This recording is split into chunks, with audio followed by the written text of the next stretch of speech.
আসসালামু আলাইকুম। ওলি স্যারের লাইভ ক্লাসে সবাইকে স্বাগত।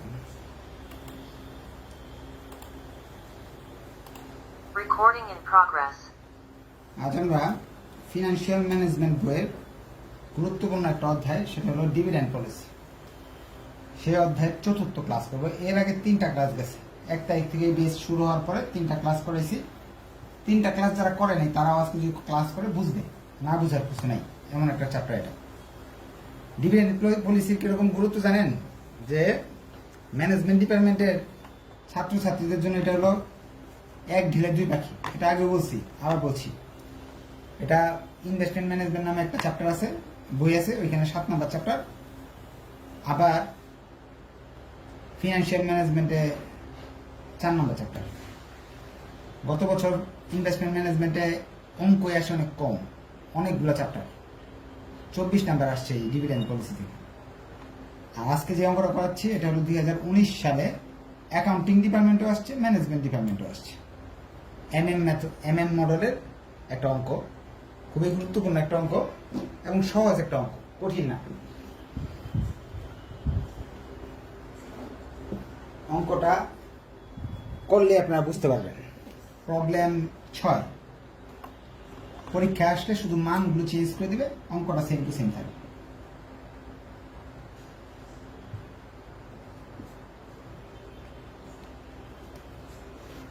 বলতেছে সম্রাট লিমিটেড নাকি সুরমা, সুরমা,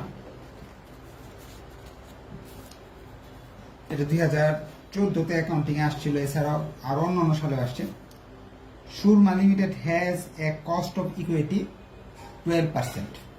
বলতেছে সুরমা যে কোম্পানিটা আছে তাদের দেওয়া আছে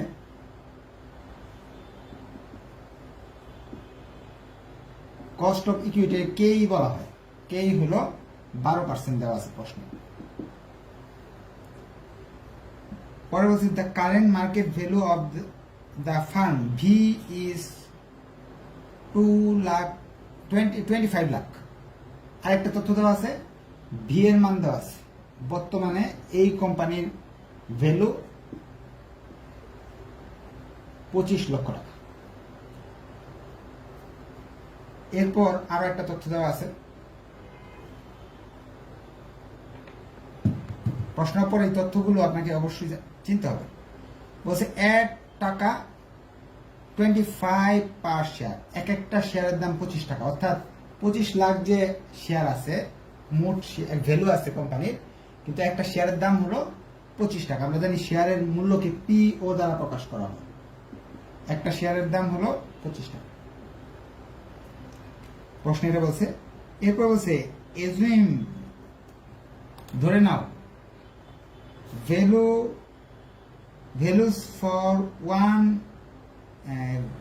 ফর আই তে বোঝাচ্ছে নিউ ইনভেস্টমেন্ট। এখানে প্রশ্ন বলেছে আই তে বোঝাচ্ছে নতুন বিনিয়োগ, ই তে বোঝাচ্ছে আর্নিং মানে আয়, উপার্জন, এন্ড ডি তে বোঝাচ্ছে ডিভিডেন্ড, অর্থাৎ মালিকদের টাকা দেওয়া হয়েছে। 3টা সংখ্যা দেওয়া আছে, একটা আই, একটা হলো ই, আয়ের মান, ই এর মান, আরেকটা দেওয়া আছে ডি, ডি এর মান দেওয়া আছে। আপনার প্রশ্নে এইগুলো লিখে নেবেন। আয়ের মান তারা বলে দিতেছে পরে, end of the year S I টাকা 7 লাখ, আয়ের মান 7 লক্ষ টাকা দেওয়া আছে প্রশ্ন। আর্নিং, উপার্জন, মুনাফা আর কি, ব্যবসা করে আয় করছে 3 লক্ষ টাকা। ডি এর মান 2 টাকা পার শেয়ার, একটা শেয়ারের 2 টাকা। Show that under assumption the payment of dividend does not affect the value of the firm। বলতেছে তুমি দেখাও যে আমরা যদি পুরা টাকাটা, সম্পূর্ণ যে লাভ হয়েছে যা আছে সবটা দিয়ে দিলাম, তাহলেও ব্যবসাতে শেয়ারের দামটা বা ভ্যালুটা 1 পয়সাও কমবে না। আবার যদি সবটা রেখে দিয়ে 1 টাকাও ডিভিডেন্ড দিলাম না মালিকদের, এতে কোম্পানির ভ্যালু 1 পয়সাও কমবে না, বাড়বে না।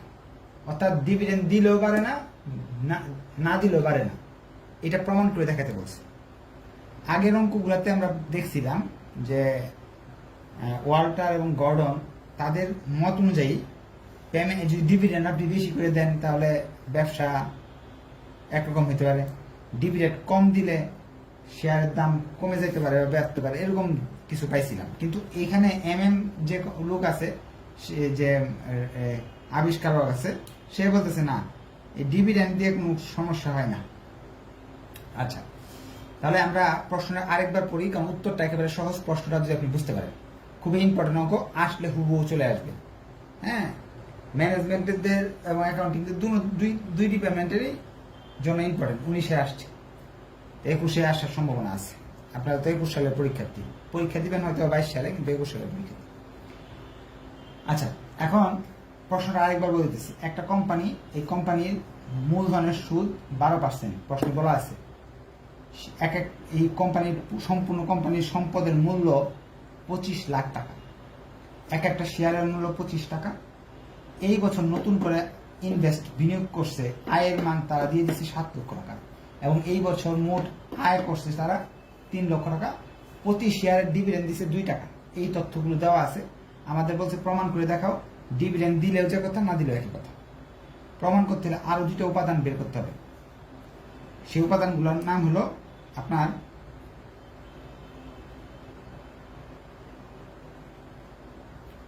এটা হলো বছর শেষে ডিভিডেন্ড, না D1 এর মান, এটা D1 সমান তারা ডি দিচ্ছে না, ডি হয়েছে। এখন একটা বের করতে হবে নাম্বার অফ শেয়ার, এন এর মান বের করে নিতে হবে। নাম্বার এন থেকে বোঝাচ্ছে number of share, number of share বলতে বোঝাচ্ছে যে এই কোম্পানির শেয়ার সংখ্যা কতগুলো।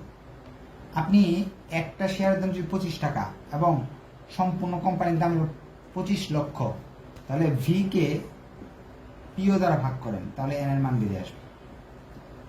যাদের বেসিক আছে তারা বুঝতে পারছে যে একটা শেয়ারের দাম 25 টাকা হইলে 1 লাখ শেয়ার থাকলে কোম্পানির ভ্যালু হবে হলো 25 লাখ। এটাতে ভাগ করলে নাম্বার অফ শেয়ারটা বেরিয়ে আসবে। এটা আপনাকে করে নিতে হবে, সূত্রটা মুখস্থ করে ফেলবেন, ভি বাই পিও। আর যদি মুখস্থ না হয় তাহলে বেসিক বুঝে নেন যে নাম্বার অফ শেয়ার বের করলে কিভাবে বের করতে হয়। এরপর আমাকে আরেকটা জিনিস বের করে নিতে হবে, সেটা হলো D1। এটাকে D1 ধরা যায়, এটাকে ডি ধরা যায়। আপনি এটাকে D1 ধরেন, যে কোনো একটা ধরা যায়। এটা D1 ধরলে এটা ডি, শুধু ডি। এই ডিভিডেন্ড, টোটাল ডিভিডেন্ডটা আমার দরকার। একটা শেয়ারের জন্য 2 টাকা ডিভিডেন্ড দিচ্ছেন, তাহলে সম্পূর্ণ কত টাকা দিলেন? তাহলে 1 লক্ষ শেয়ারে 2 লক্ষ টাকা, অর্থাৎ এন এর সাথে D1 এর গুণ করতে হবে। তাহলে আসবে হলো 1 লক্ষ, এন এর মান হলো 1 লক্ষ, ডি এর মান হলো 2, মানে 2 লক্ষ টাকা। এটা ইচ্ছা করলে আপনি এটা ডি ধরতে পারেন, এটা D1 ধরতে পারেন, কোনো সমস্যা নেই। এইগুলো আমার অঙ্ক মাত্র প্রাথমিক পর্যায়ে আমরা শুধু প্রশ্নটা উঠাইলাম আর 2টা ক্যালকুলেশন করে নিলাম যে এন এর মান এবং ডি এর মান দেওয়া নাই, এই 2টা মান বের করে নিতে হবে। অর্থাৎ এই অঙ্কটা করতে হলে এই সবগুলো মানেই লাগবে আমার। এখন আমরা প্রমাণ করতে গেলে প্রথমে আমরা প্রমাণ করব value of farm, value of farm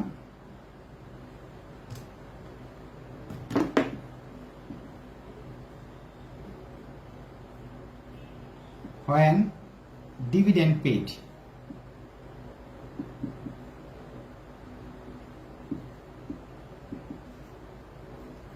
আমার এই ফার্মের ডিভিডেন্ড দিলে, যে 2 টাকা করে ডিভিডেন্ড দিলে এই ফার্মের ভ্যালু কত হয়, এটা আমি বের করে দেব ফার্স্টে। 1 নাম্বার প্রশ্ন নিব, আমরা প্রশ্ন নিব, টেনশনের কোনো কারণ নেই, প্রশ্ন নিব, একটু পরে প্রশ্ন নিব।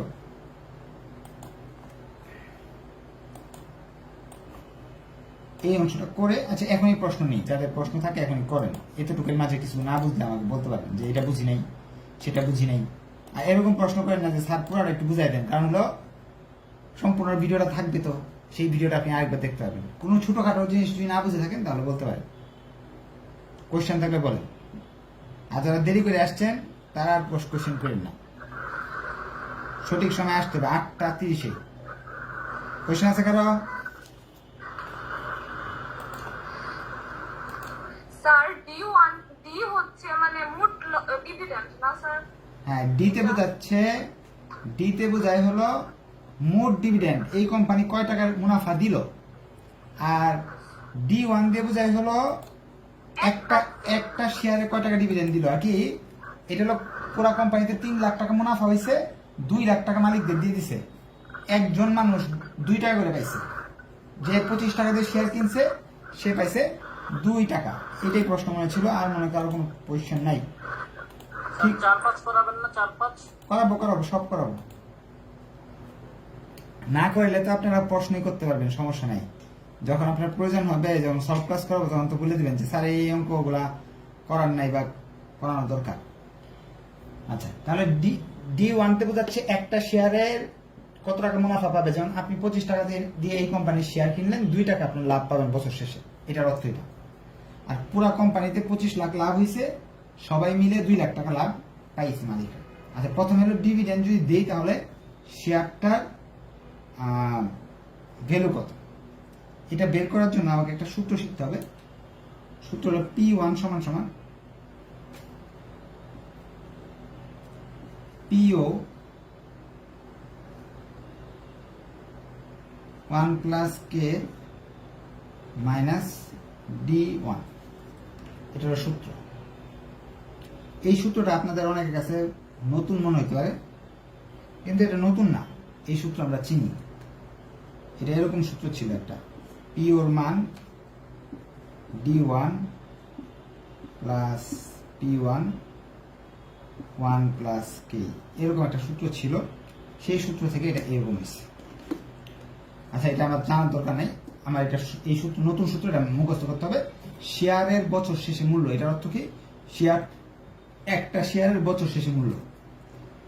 বছরের প্রথমে মূল্য ছিল 2 টাকা, 25 টাকা।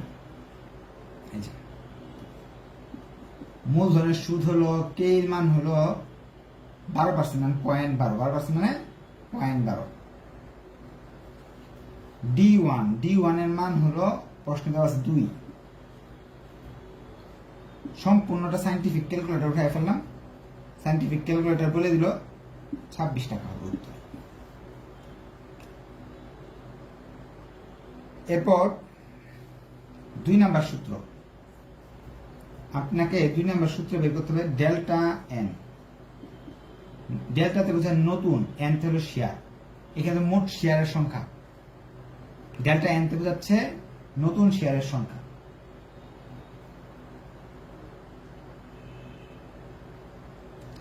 ডেল্টা এন বের করার জন্য আমাকে যা করতে হবে, উপরে লিখতে হবে I minus E plus D ভাগ P1। এই সূত্রটা আপনাকে শিখতে হবে। ডেল্টা এন মানে I minus E plus D by P1। I এর মান হলো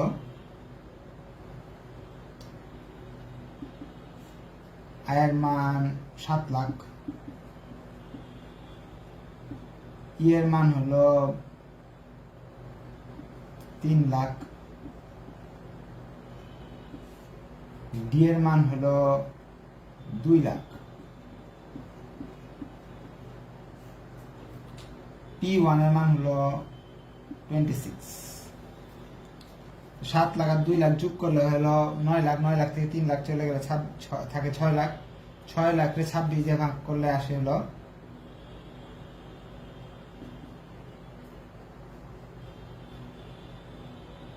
23,077। 23,077 সঙ্গে সামথিং আসতে পারে।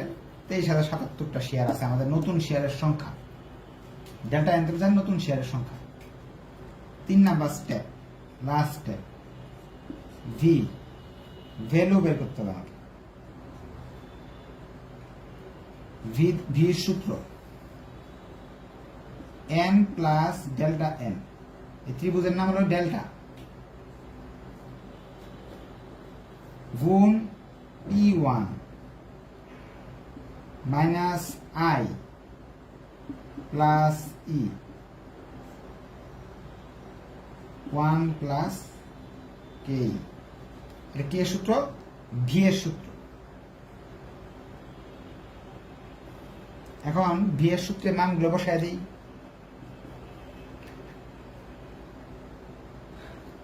এন এর মান প্রশ্নে দেওয়া আছে, এন এর মান হলো 1 লাখ। আপনাদের কাছে প্রথমে একটু কঠিন লাগবে, কিন্তু একটাই মাত্র এক জাতের এই অঙ্ক। এখানে এই অঙ্ক যদি দুইবার করেন তাহলে মুখস্থ হয়ে যাবে এই সূত্রগুলো। ই এর মান, এই ডেল্টা এন এর মান হলো 23,077 মাইনাস আই এর মান, আই এর মান এখানে দেওয়া আছে 7 লক্ষ। ই এর মান, ই এর মান এখানে দেওয়া আছে 3 লক্ষ।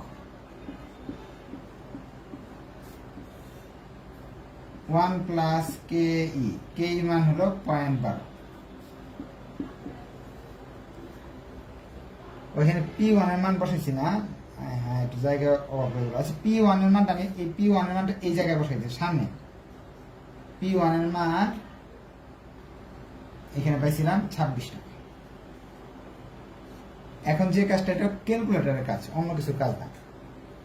যেমন 1,23,000-কে 26 দিয়ে গুণ করতে হবে, এরপর 7 লক্ষ বাদ দিতে হবে, 3 লক্ষ যোগ করতে হবে, তাহলে উপরের সংখ্যাগুলো চলে আসবে। যেমন উপরের সংখ্যা আসবে হলো আপনার 28 লাখ।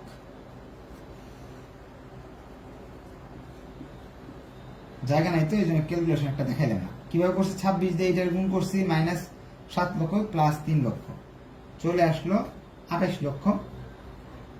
ভাগ দিব, এই দুটো যোগ ফল আসে 1.12।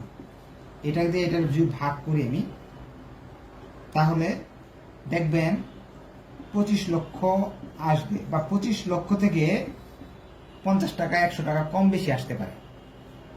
যেমন এরকম আসতেছে 24,99,999 বা 90। এই 10 টাকা আপনি ধরে দিবেন। কেন ধরবেন? এইখানে যে পয়েন্ট আসছিল, এই পয়েন্টটা তো ধরেন নাই, এখানে পয়েন্ট আসছিল কিন্তু কিছু, এই পয়েন্টটা যদি থাকতো তাহলে এটা মিলে যেত। আপনি সবসময় কি করবেন? ভি এর মান কিন্তু প্রশ্নে দেওয়া আছে 25 লাখ। আপনার যদি 1-200 টাকা কম আসে ক্যালকুলেশনে, 25 লাখই লিখবেন। এই যে ভি এর মান 25 লাখ, এখানে টাকা কম আসলো 2-4 টাকা, 25 লাখই লিখে দেবেন। এটা হলো মিলানোর টেকনিক। আমি যে দশমিক গুলো এখানে নিতাম, এই যে এখানে দশমিক আসছিল, দশমিকটা এখানে দিছি না, 0.67 আসছিল এরকম। টেকনিকটা বুঝতে পারছেন অবশ্যই। যদি কম আসে বেশি আসে, 2-1 টাকা বা 100, 200, 500 কম বেশি আসলে ভি এর মানটা এখানে বসাই দেবে। এই 3টা স্টেপ করতে হবে আপনাকে। কেউ যদি না বুঝে থাকেন প্রশ্ন করতে পারেন। এই 3টা স্টেপ কয়বার করতে হবে? ভিডিও তো আমার এখানে ভিডিও সেভ থাকবে, অন্য স্যারের কাছে তো হয়তো ভিডিও সেভ থাকতো না, প্রশ্ন করতে পারতেন না, দেখতে পারতেন না। কিন্তু এখন তো আমার কাছে ভিডিও সেভ থাকবে, দরকার বলে 3-4 বার দেখবেন, 5 বার দেখবেন। কারো কোনো কোয়েশ্চেন থাকলে মাইক অন করে কোয়েশ্চেন করতে পারেন। কোয়েশ্চেন? হ্যাঁ বলেন। স্যার ডেল্টা এন আর কি মানে একটু বাংলাটা বলেন, মানে এটার অর্থটা। ডেল্টা অর্থ হলো নতুন, এন হলো শেয়ার, নতুন শেয়ারের সংখ্যা। ডেল্টা এন এর অর্থ এই যে এটা। আর P1 হলো নতুন শেয়ারের, একটা শেয়ারের মূল্য। ভিতে হলো ভ্যালু, ভ্যালুতে ওই যে 25 লাখ দেওয়া আছে, আমার প্রমাণ করতে হবে। প্রশ্নে তারা বলতেছে প্রমাণ করে দেখাতে হবে। কি প্রমাণ করে দেখাবো আমি? প্রমাণ করে দেখাতে হবে যে ভ্যালুর কোনো পরিবর্তন হবে না, এইসব যত কিছু করি ভ্যালু সেম টু সেম থাকবে। তো প্রমাণ করে আমরা দেখাই দিলাম যে 25 লাখ হলো। এখন একটা প্রমাণ করতে বলছিল যে ডিভিডেন্ড দিলে যে কথা, না দিলে এক কথা। দিলাম এই 25 লাখ হলো, না দিলে কি হবে? 25 লাখই হবে। অর্থাৎ এখন লিখতে হবে ভ্যালু অফ দ্য ফার্ম। এটা একেবারে সহজ।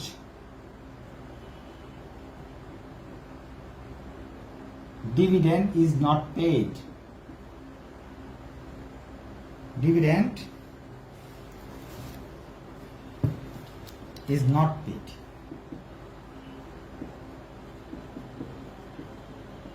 যদি আমি ডিভিডেন্ড না দেই তাহলে কি শেয়ারের দাম কত হবে এটা আমি দেখব। এটা করতে হলে এই তিনটা কাজ আবার করব, কিন্তু ডিভিডেন্ড না দিয়ে ডি এর মান কত হবে, D1 এর মান 0, ডি এর মান 0 ধরে করতে হবে আমাকে। এই অঙ্কটা যে করতে হবে তিনটা স্টেপ। প্রথম স্টেপ P1 বের করতে হবে আবার আগের মতো সূত্র দিয়ে, বাট D1 এর মান 0 ধরতে হবে। এখানে 0 ধরতে হবে, ডি এর মান যত আছে সব 0 ধরে ধরে করবেন অঙ্কটা। এই অঙ্কটা আবার করবেন ডি এর মান 0 ধরে। পি ওর মান হলো যে 25। আমি ইচ্ছা করলে এখানে মুছে মুছে দেখা দিতে পারতাম, এটা মুছে দিতাম। সেম কাজ করবেন, শুধু কি এখানে 0 লিখে করবেন, যা আসে লিখবেন। 0 ধরলে এখানে আসে 28 টাকা। এরপরে আমাকে আবার ডেল্টা এন করতে হবে। ডেল্টা এন এর সূত্র হলো I minus E plus D. D এর মান কি ধরতে হবে, 0 ধরতে হবে, ডি এর মান বেশি ধরা যাবে না। আয়ের মান আগের মতোই আছে 7 লক্ষ, ই এর মান 3 লক্ষ, P1 এর মান হলো 26 টাকা। ক্যালকুলেটর চাপ দিলাম, আসলো 14,286। 3 নাম্বার স্টেপ, ভি এর মান বের করতে হবে এই সূত্র দিয়ে। সূত্র আর লিখলাম না, এবার এন এর মান কত আছে এখানে, 1 লাখ। 1 লাখ লিখে দিলাম,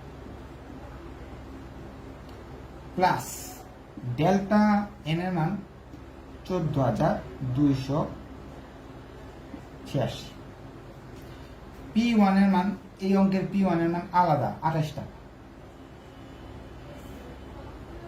মাইনাস আয়ের মান যোগ ই এর মান। আয়ের মান হলো 7 লাখ, ই এর মান 3 লাখ। বোর্ডের বাইরে চলে যেতেছে। আর নিচে কি ছিল, 1 প্লাস কি, 1 প্লাস কি এর মান হলো 1 plus point.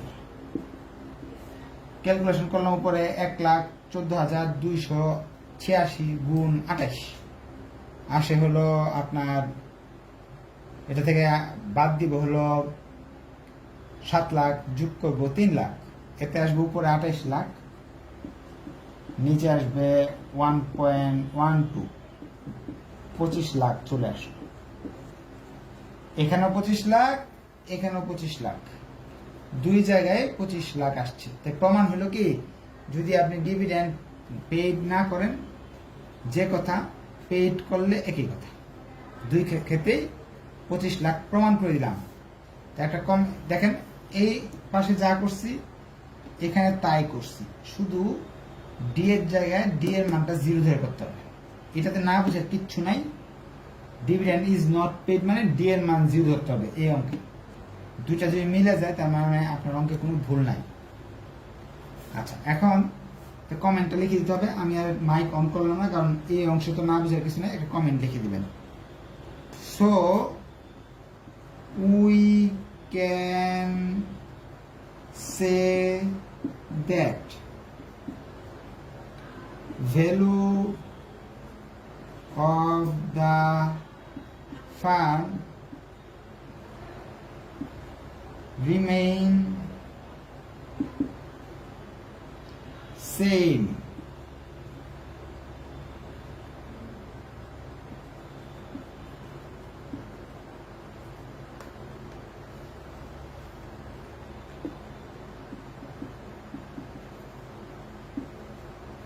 dividends are paid or not. Dividend দিলেও যে আসছে, না দিলেও একই আসছে, সেম আসছে। তার মানে এমএম এর নীতি অনুযায়ী ডিভিডেন্ড দিলে যে কথা, না দিলে একই কথা। তাহলে আজকে এই পর্যন্ত থাকলো। ভিডিও সেভ থাকবে, যতবার ইচ্ছা ততবার দেখবেন। দেখার পরে যদি না বুঝেন, মেসেঞ্জার গ্রুপ আছে, মেসেঞ্জার গ্রুপে লিখবেন। তারপরে যদি কেউ হেল্প না করে, আমি তো জুমে ক্লাস নিব নেক্সট ক্লাসে, তখন প্রশ্ন করবেন। আজকে তাহলে এই পর্যন্ত থাকলো। ধন্যবাদ সবাইকে। আসসালামু আলাইকুম। Recording